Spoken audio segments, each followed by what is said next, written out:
In order to verify the way the buildings collapsed and how the heat had affected the steel, NIST commissioned numerous tests, some of which were conducted by a company called Underwriters Labs.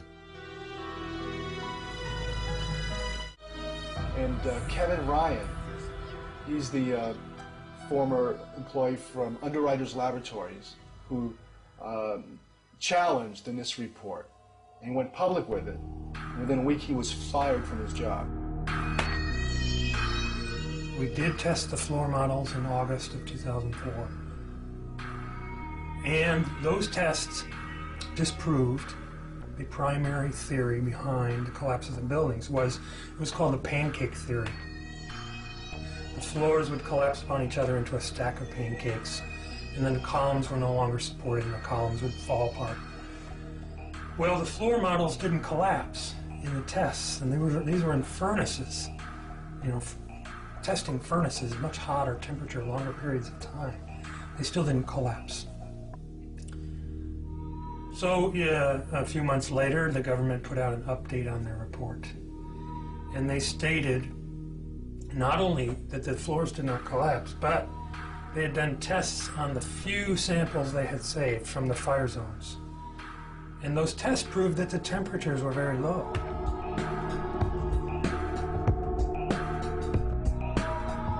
Temperatures were not hot enough to even soften steel. And yet, they're coming out with a summary statement that says that's what actually did happen, that the floors did collapse and the steel did soften.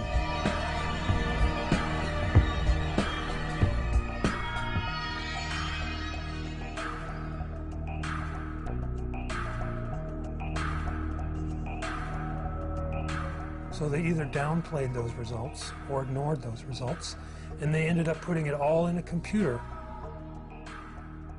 Thanks to computers, NIST managed to straighten this problem out, and the old pancake theory was replaced by the inward bowing theory. According to the Institute, the heat weakened the floors, which started to curve downwards. The external walls of the towers also curved inwards until they could no longer bear the weight of the structures above, causing the towers to collapse. Their final theory is almost entirely computer-based. And the computer itself is not really accessible. They haven't given it to us to examine. After having investigated it more over the last year and a half, I found that yes, they did contradict their test results, but additionally they also did manipulate the test parameters. They doubled one thing, they cut something else in half. For example, their story says that aircraft combustibles were at 13 tons in the aircraft cabin. The FAA says it's more like an average of 6.5 tons. It's double. So they double it.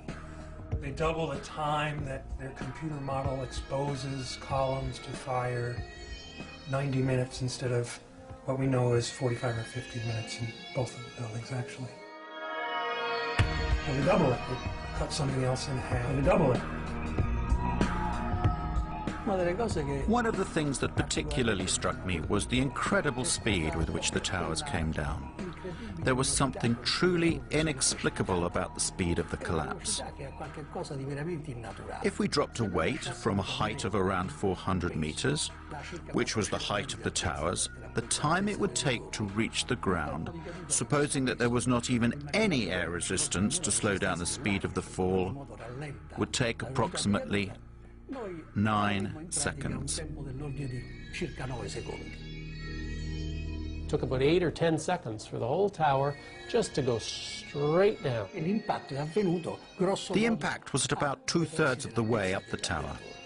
Even if the section above collapsed suddenly due to the structure giving way, and even considering that the impact of the section above was enormous and therefore in some way weakened the resistance of the structures below, it is clear that, due to the resistance of the undamaged part below, this tower should not have fallen at such a speed. But it fell as if there was nothing below it, whereas there was an enormous structure below, a resistant structure that should have slowed down the speed of the collapse considerably.